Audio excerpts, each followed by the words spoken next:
हर Mahadev. Hello दोस्तों, मैं अपनी महादेव माता रानी की दया से मैं तो अच्छी हूँ। आशा करती हूँ आप सब अपने जीवन में अच्छे होंगे। आज मैं अपने घर में शिव गुरु की चर्चा करती हूँ। आज मैं अपने शिव गुरु को जगाऊंगी। ये मैं कैसे जगाती हूँ आप देखना हमारे कीर्तन में कि हम अपने महादेव जी को कैसे जगाते हैं। और इसलिए मैं जगाती हूँ क्योंकि लिखा हुआ है कि इस समय हमारे विष्णु भगवान जी चले जाते हैं राजा बलि के घर में सोने के लिए। तो हमारे महादेव के हाथ में उनका पूरा वो रहते हैं संचार। तो हम महादेव जी को स्वागत करते हैं, तो इसलिए हम उनको जगाते हैं। तो इसलिए मैं आज महादेव जी की कीर्तन कर उनको जगाऊंगी। और मैं कैसे जगाती हूँ अपने महादेव जी को आप हमारे कीर्तन में बने रहे और देखते रहिए। हर हर महादेव।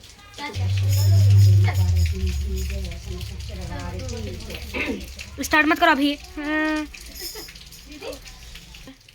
हर हर महादेव। मैया पार्वती की जय। बोल सच्चे दरबार की जय। बोलो श्री कृष्ण भगवान की जय। बेटा और तो करें किसी के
कथा कह रही हूँ सावन के महीने के दुखिया और एक सुखिया बहन की कथा कह रही हूँ, जो महादेव कैसे उन पर कृपा किया, अपना दया कैसे बरसा, उनके बारे में बता रही हूँ। ठीक है, तो जो भी यहाँ पे जितने भी गुरु भाई बहन हैं, सबने तो भाई व्रत रख लिया, लेकिन ये कि कथा भी सुनना चाहिए। कहते हैं कि अगर व्रत रखो तो जरूर कथा सुनो, तब वो व्रत का दुगना फल मिलते हैं। तो इसीलिए कथा को ध्यान से सुनना, तभी आपको कथा के बारे में समझ में आए कि हाँ कथा में क्या लिखा हुआ था, और उनके बारे में आपको सब उनकी कृपा आप पा सकोगे।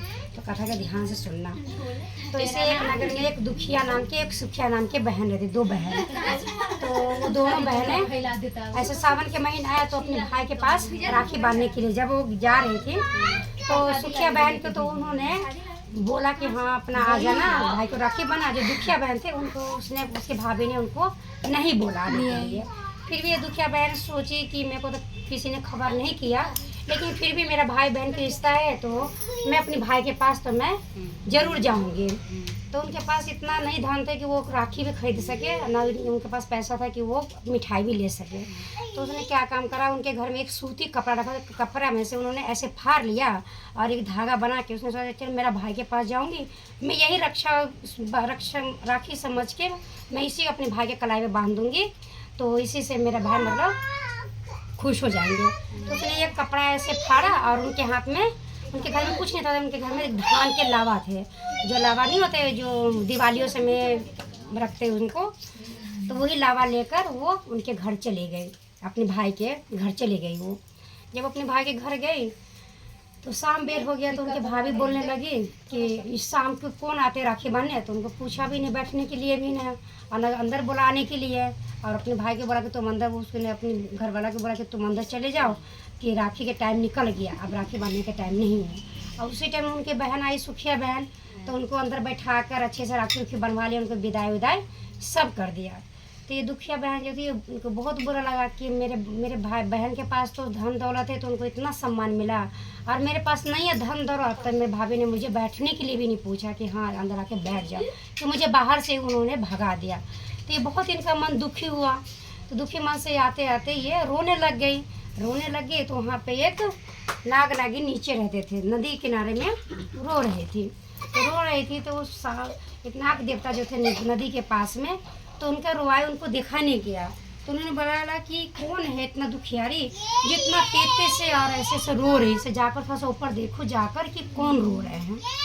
तो ऊपर आके देखा उन्होंने, तो देखा कि वो एक मतलब वही दुखिया बहन रो रही थी। तो उनसे पूछा कि क्या बात है, ऐसे तुम क्यों रो रहे हो। तो उन्होंने बताया कि हम 2 बहनें हैं, एक मेरी बहन सुखिया है, उनके पास धन दौलत सब है, तो राखी बांधने गई, तो उनको बहुत मान सम्मान से मेरे भाभी ने उनको अपने घर में बैठाया, राखी बनवा लिया, और मुझे गेट के बाहर से मुझे विदा कर दिया, मुझे अंदर घुसने भी नहीं दिया, मुझे गेट से बाहर से भगा दिया। इसीलिए मैं रो रही हूँ। तो नाग देवता ने बोला कि अच्छा रो मत, कि मेरे भी कोई बहन नहीं है, आज से तुम मेरे बहन बन जाओ और मैं तुम्हारे भाई बन जाऊँगा। तो दुखिया बहन सोची कि सांप किसी के भाई कैसे बन सकते हैं, तो वो सोचने लग गई कि सांप कैसे किसी के भाई बन सकता है। तो उसने बोला कि तुम डरो मत, कि आज से तुम मेरे बहन बन गए, तो तुम मेरे पीठ पे बैठो, अब चलो तुम मेरे घर चलो। नाग देवता ने बोला तुम मेरे घर चलो। तो वो डरने लगी, बोला कि मैं कैसे इनके पीठ पे बैठूं, अगर मैं इनके पीठ पे बैठूँ कहीं मुझे काट लिया तो। मतलब उनके मन में डर लग रहा था। फिर भी बोला कि तुम डरो मत, आज से तुम्हें मैं अपना भाई माने से, तुम्हारे जो हाथ में जो ये सूत है ना, ये कपड़ा के, ये सूत तुम मेरे पीठ पे बांध दो, और ये तुम्हारे धान के लावा है, ये तुम मुझे दे दो, ये तो मेरा पसंदीदा भोजन है, ये तुम मुझे दे दो, इसको मैं खा लेता हूँ। तो ये धान के लावा और वो सूत उनके पीठ पे सिरसिया बहन ने बांध दिया। तो उनके भाई बहन का रिश्ता जुड़ गया। तो वो अपने बहन को बैठा लिया पीठ पे और सीधा अंदर ले गया। अंदर गया, देखा कितना सुंदर घर बन रखा, मकान है। तो देख के चौंक गई सिरसिया बहन, बोला कि मैं कहाँ आ गई हूँ, इतना सुंदर इनका घर बना, मतलब राजा महाराजा की तरह उनका घर देखने में लगे। तो गए तो बोला नागिन बाहर निकलो, देखो मेरी बहन आई है। तो नागिन चौंक गई, बोला कि इनका बहन कब से हो गया और वो भी इंसान। तो बोला आओ तुम देखो मेरी बहन आ गई है, एक बार बाहर तुम निकलो। तो नागिन आई, बोला कि कौन है। तो बोला ये तुम्हारी ननद है और मेरी बहन है। से तुम इनको आदर सम्मान इनको करो, अंदर ले जाओ, इनको किसी चीज़ की कमी नहीं होना चाहिए, जो इनको खाना है, जो खिलाओ, जो इनको पहना, सब दो इनको किसी चीज़ की कमी नहीं होने देना। वैसे किया नागिन ने। नागिन लेके उनको एक कमरा में बैठाया, उनको खूब सारा सम्मान दिया, खूब प्यार मोहब्बत से उनको खिलाया पिलाया, उन्हें सारा घर दिखाया, पूरा महल दिखा दिया। कि तो महल दिखाते दिखाते नागिन ने बोला कि ननद जी कि आप सारे कमरे में जाना, पर आप इस वाले कमरे में मत जाना। उनको मना कर दिया कि इस वाले कमरे में आप मत जाना। तो उन्होंने सोचा, दुखिया बहन ने सोचा कि भाभी ने सारे घर में बोला कि आप जाना, सारे घर में घूमना फिरना, पर उस कमरे में मत जाना। इनके मन में ये चीज़ घुस गया कि क्यों मेरे को बोला मेरे भाभी ने ऐसा। तो एक दिन उनके घर रुका, 2 दिन का घर रुकी। तीसरे दिन सोचा कि जब नागिन और नाग देवता नहीं थे घर पे, तो ये सारे कमरे घूमते घूमते उस कमरे में चले गए। जब उस कमरे में गए तो बोला कि आज हम इस कमरे में जाकर ही छोड़ूंगी और देखूंगी इस कमरे में क्या है। हाँ, तो जब उस कमरे में गई तो देखा ऐसे पेटारी बना हुआ, ढका हुआ उसमें। तो बोला कि इसमें क्या ढक रखा भाभी ने। तो जैसे उसको उघाड़ा तो उसमें देखा नाग देवता के बच्चे सब बहुत सारा। तो डर गई, डर के मारे वो जब मतलब ऐसे छोड़ा ना कि नाग देवता के बच्चे के किसी के होंठ कट गया, किसी के पैर टूट गया, किसी का नाक टूट गया। तो जब नागिन आई तो नागिन को बहुत गुस्सा आया। भाई किसी के बच्चे का तकलीफ होता है तो किसी माँ की तकलीफ ज़रूर होती है। तो उसने बड़ा गुस्सा आया उनको। फिर नाग देवता ने सोचा कोई बात नहीं कि मेरे बहन से गलती हो गया है, तो इनका वो नहीं मतलब इनको गुस्सा नहीं करो। फिर उनके विदाई किया नागिन ने। तो बोला नागिन कि विदाई में ना मेरे बहन के एक हीरे का मतलब हीरा जैसा लाल जो था वो दे देना। तो नागिन ने बोला कि आपके बोलने से पहले मैंने आपके अपनी ननद के खोइछा में मैंने वो मनी डाल दिया, वो मतलब मैंने उनको मनी दे दिया। तो बोला ठीक है। तो उनको अच्छे से विदाई कर दिया। अब वो अपने घर गई। तो मनी ऐसा चीज़ है जिनसे इंसान के धन धान्य मतलब अपार धन मिल सकता है उनसे। अब वो दुखिया बहन थी, उनके पास अपार धन संपत्ति आ गए, मतलब किसी चीज़ की उनके पास कमी नहीं रहा। महादेव की ऐसी कृपा उनकी किसी चीज़ की कमी नहीं उनके पास रहा। तो जब वो एक दिन सोचा कि महादेव की दया से मुझे सब कुछ जब मिल ही गया है तो मैं आज क्यों नहीं महादेव के शिव चर्चा करूं। तो ऐसे शिव चर्चा के उन्होंने दरबार लगाया और जितना उनकी जान पहचान के थे सब गुरु भाई बहनों को बोला कि मेरे घर कीर्तन है, शिव चर्चा कर रही हूँ, आप सभी मेरे घर जरूर आना।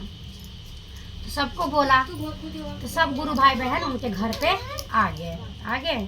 तो ये नागिन के जो बच्चे सब थे वो बड़े हो गए।